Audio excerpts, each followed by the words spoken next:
آپ سے علامہ صاحب سوال ہے کہ ایک شہری کا جو وقت ہے یہ کیا ہے؟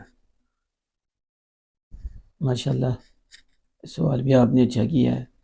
اور آج کل لوگ پریشان ہیں کیونکہ میڈیا ہے، تو اس کے اوپر مختلف قسم کے لوگ آ کر ایسی باتیں کرتے ہیں جس سے عوام الناس پریشان ہوتی ہے، کہ اذان سے بھی پریشان ہوتی ہے، اور اس بات پہ کہ سحری کا وقت کب تک ہے۔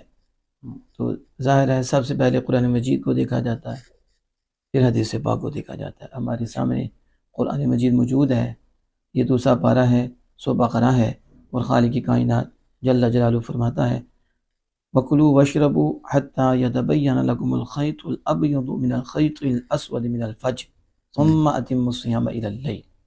اللہ پاک فرماتا ہے کھاؤ اور پیو، اللیل کلہ یعنی ساری رات کھاؤ اور پیو، یہاں تک کہ تمہارے لیے صبح صادق ظاہر ہو جائے۔